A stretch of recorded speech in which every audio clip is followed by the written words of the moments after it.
Welcome to the Muse Dreams podcast, a place to discover how to bring your art out of hiding or to the next level. I'm your host, Mia Walters. I'm an artist, the creator of the Muse Activation Method, and a certified active dreaming and intentional creativity teacher. I will be your guide on this adventure to awaken your creative inspiration at the source.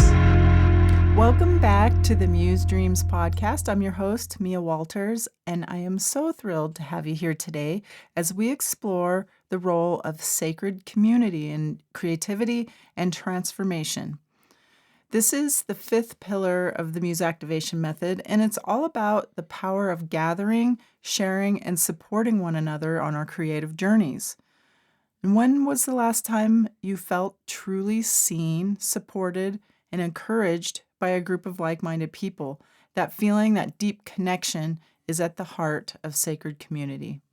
And sacred community at its core is about creating intentional spaces where individuals come together to support, witness, and uplift one another. These spaces go beyond casual conversations or social gatherings, though that is absolutely still a part of what sacred community is. Sacred community is about creating a circle where you can be vulnerable, share your dreams, and find the encouragement to move forward. And I'll share a quick story. A few years ago, I was part of an art training to become a certified intentional creativity teacher and guide. Intentional creativity is one of the foundations of the Muse Activation Method. We learned that in the intentional creativity lineage, there is called the Red Thread Circle, where we meet as a cohort and community to share our course projects and the journey along this very intense 9-month program. The simple act of being witnessed without judgment or criticism was transformative. It reminded me that I wasn't alone in my journey and that my creativity mattered. Red Thread Circles have roots in many cultures and lineages and is a core of my own teaching and creative practice to this day. And I will share an episode to go more in depth on the Red Thread lineage and what I've learned and incorporated with that. And with the Red Thread Circle, I was able to stay focused and complete that certification, and I continued the sacred community with those sisters and cohorts to the success that I experienced with it. And your community does not need to be large to be effective. My cohort group that meets to this day, we've had a break for a while, but we are still connected and stay in touch with each other. And it's just 4 people, but you could have a large community and or even just a couple of other artists. And sacred community plays such a vital role in the creative process. When we create, it can sometimes feel isolating, like we're working in a bubble. But when we share our creations with a supportive group, something magical happens. We feel seen, we feel heard, and that can give us the courage to keep going, can help quiet that inner critic.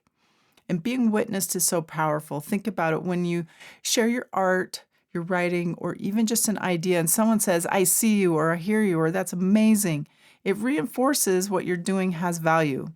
And being creative is a vulnerable act. Being in community is a reminder that the connections we build along the way can be the foundation for allowing ourselves the courage to be creative, make changes in our lives, let go of what may have been holding us back. It's the container of support for transformation. Now, to be clear, our art and our creative process has inherent value without outside validation. But when another person gets to experience what came from your inner muse, it just hits different, if you know what I mean. Keep creating first for yourself, and then enjoy the act of sharing your visions with others with your completed projects. Okay, let's talk about transformation. Sacred community becomes especially important when we're navigating liminal spaces, those in-between moments of change and uncertainty. Maybe you're starting a new creative project, ending a chapter in your life, or stepping into the unknown in any capacity. It's in these moments that community provides that container of support. And when we gather in a sacred circle, we're reminded that we don't have to go through these transitions alone. The collective energy of a group can stabilize us, offering strength and encouragement when we need it most. It's like having a safety net as we leap into the unknown.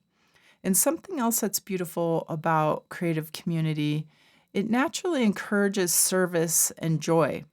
When we connect deeply with others, we're inspired to uplift and support them.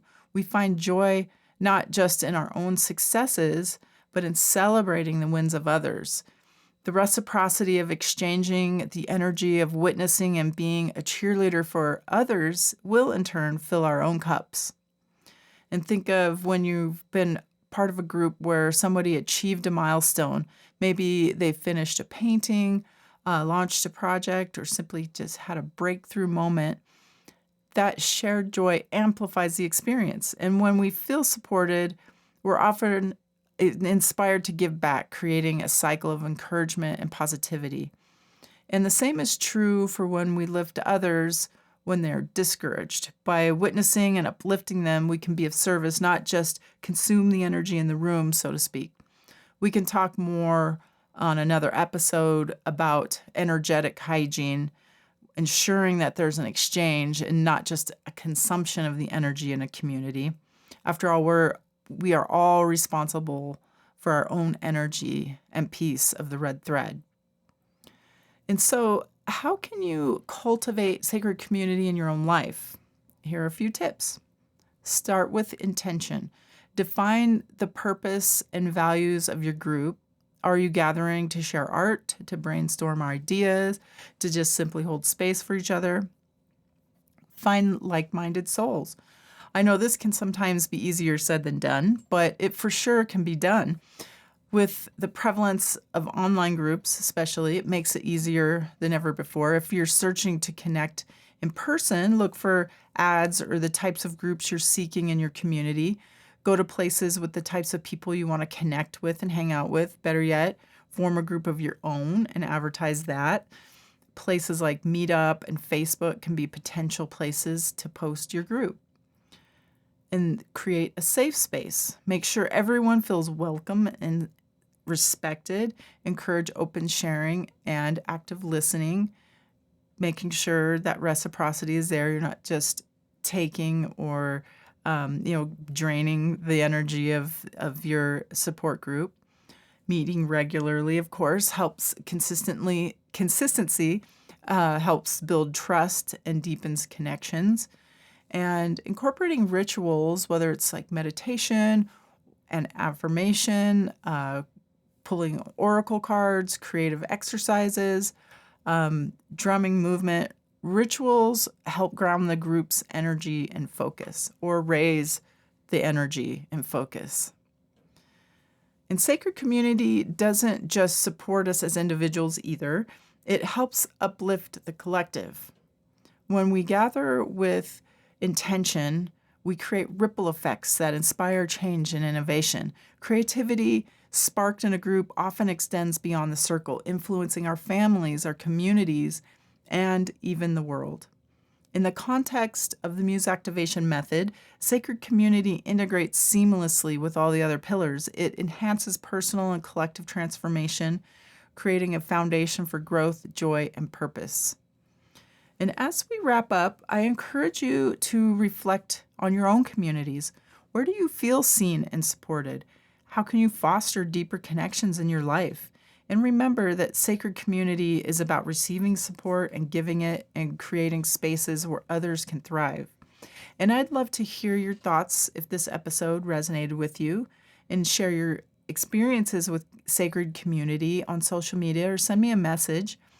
And if you're ever enjoying the podcast, don't forget to subscribe, leave a review, and share it with a friend. And until then, may you find the sacred communities that nurture your soul and inspire your creativity.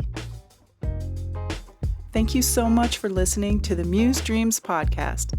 Follow us on your favorite social media at Muse Dreams Art and on our website at musedreams.com for updates, behind-the-scenes content, and to sign up for the newsletter and more. If you have questions or show topics, I'd love to hear your thoughts and ideas, so feel free to reach out and connect. Muse Dreams, a podcast for artists, dreamers, and spiritual seekers on the path of creative discovery.